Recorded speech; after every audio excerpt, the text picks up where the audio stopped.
Get started. Take action. Do something. Move. A 12-year study at Babson College concluded that the act of taking the first step is what separates the losers from the winners, or the winners from the losers. Take action. Here's the time to act. When the idea is hot and the emotion is strong. That's the time to act. You say, Mr. Rohn, I'd like to have a library like yours. See, if you feel strong about that, what you got to do is get the first book and then get the second book. Before the feeling passes and before the idea gets dim, action pronto, action immediate, action as soon as possible. Because if you don't, here's what happens. We call it the law of diminishing intent. We intend to when the idea strikes us. We intend to when the emotion is high. But now if you don't translate that into action fairly soon, now the intent starts to diminish. And a month from now it's cold. A year from now, can't be found. So act. Set up a discipline when the emotions are high and the idea is strong and clear and powerful. That's the time to set up the discipline. Somebody talks about good health and you're stirred. Say, right, I need to get a book on nutrition. Get the book before the idea passes and before the emotion gets cold. Go for the book. Start the library. Start the process. Fall on the floor. Do some push-ups. Action. Got to take action. Otherwise, the wisdom is wasted. Otherwise, the emotion soon passes. Unless you put it into a disciplined activity. Capture it. Now is the time to take risk. As you get older, your obligations increase. So and once you have a family, you start taking risk not just for yourself, but for your family as well. It gets much harder to do things that might not work out. So now is the time to do that before you have those obligations. So I would encourage you to take risks now. Do something bold. Let me tell you a secret. Ideas don't come out fully formed. They only become clear as you work on them. You just have to get started. Number 2, once you've launched towards your goal, never consider the possibility of failure. The Germans have a saying, it's immer vorne, nie zurück, and it means always forward, never backward. Always forward, never backward. Never consider the possibility of failure. Every person here is here because they refused to quit when the going got rough. Your ability to persist in the face of setbacks and disappointments is vital to all great achievement, and it's always a decision that you make. It's not the external environment, it's always the internal environment. Many years ago, I was a karate student. I was also a karate instructor. And one of the things that I learned from my best karate instructor is they told me that when you fight, always move forward. Even if you're only moving forward half an inch at a time, just always move forward. He said when you're moving forward, 100% of your attention is forward. But if you're moving backward, even a half an inch at a time, half of your attention is always behind you and where you're going. So always move forward. Always dare to go forward. Whenever you have a choice of either staying still and playing it safe or moving forward, move forward. Not because you'll necessarily succeed every time, because it reinforces and cements the habit of moving forward. But I think General Douglas MacArthur said there's no security in life, only opportunity. Life is very perverse in a way, because the more we seek security, the less we have it. And the more we seek opportunity, the more we have security. Helen Keller said this beautifully. She said, life is either a daring adventure or nothing at all. That the tendency, she said in the earlier parts of this statement, she said the tendency to seek security is the low road to failure. That courage is absolutely essential. And one of the things that I used to think that if you were really courageous, eventually you got to the point where you weren't afraid. I'm going to tell you something, that if you're not a little bit afraid, at least 3 or 4 nights a week, you're not trying hard enough. If you're not falling on your face over and over again, if you're not trembling when you go to sleep with your heart pounding, then what is happening is you're not trying hard enough. You're living too far within your potential. That all really successful people live on the outside edge of what they're capable of. And it's always a little bit scary on the outside edge, because we all have feelings of uncertainty. We all have fears. We all have doubts that hold us back. But the brave person is simply the person who moves forward and keeps taking the chance. And you cannot imagine a successful person without courage. You cannot imagine a successful person without the courage to face and confront their fears and to move forward. Number 3, the only time you will ever have is now. If you live every day, every hour, the best you can, the rest will take care of itself. Your time is limited. When I was 17, I read a quote that went something like, if you live each day as if it was your last, someday you'll most certainly be right. It made an impression on me. And since then, for the past 33 years, I have looked in the mirror every morning and asked myself, if today were the last day of my life, would I want to do what I am about to do today? And whenever the answer has been no for too many days in a row, I know I need to change something. Remembering that I'll be dead soon is the most important tool I've ever encountered to help me make the big choices in life.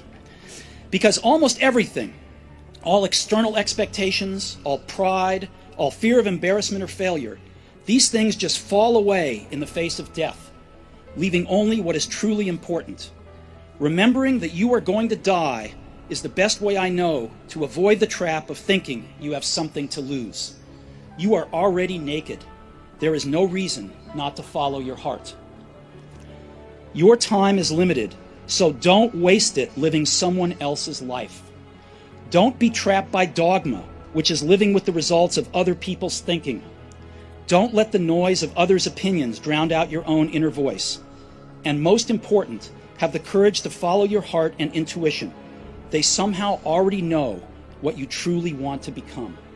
Everything else is secondary. Number 4, watch out for the naysayers. The negative people around you are always telling you that you'll die in the desert.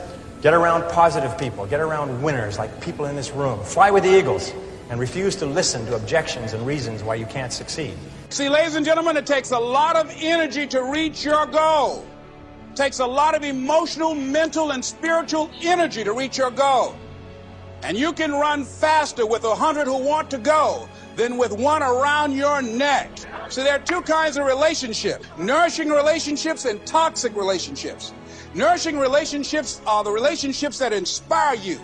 They motivate you. They bring the best out of you. Toxic relationships are relationships with people that always criticize you. All they can do is find fault. All they can do is just exploit your weaknesses. All they can do is remind you of the mistakes that you've made in the past.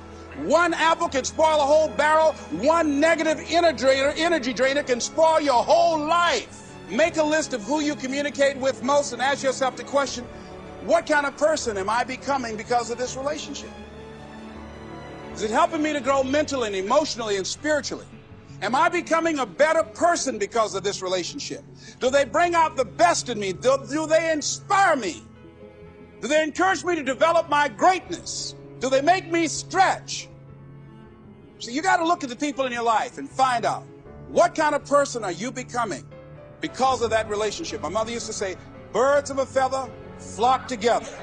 You run around with losers, you will end up a loser. You know, as much as 95% of your thinking is determined by the people that you associate with. There is what you've heard about the law of attraction. And the law of attraction says that if you change the way you think, you start to attract new people into your life. If you become aggressive about personal development and personal growth, you start to meet other people who think the same way.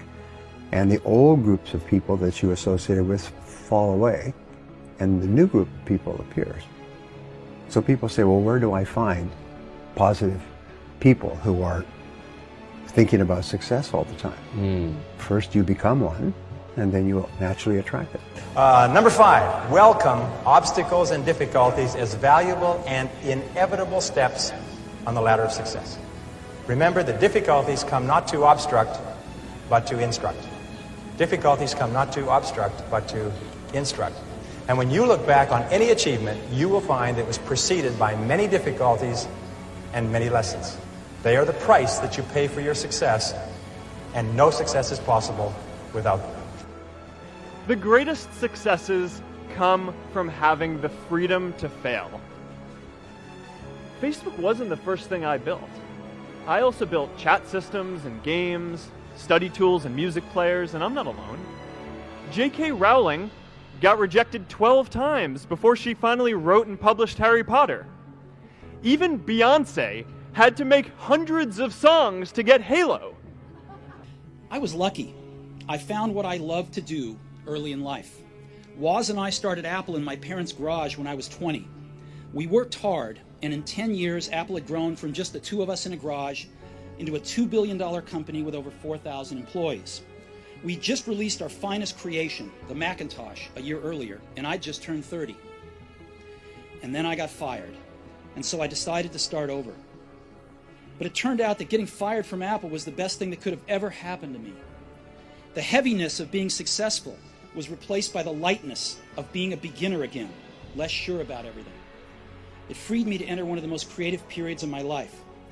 During the next 5 years, I started a company named Next, another company named Pixar.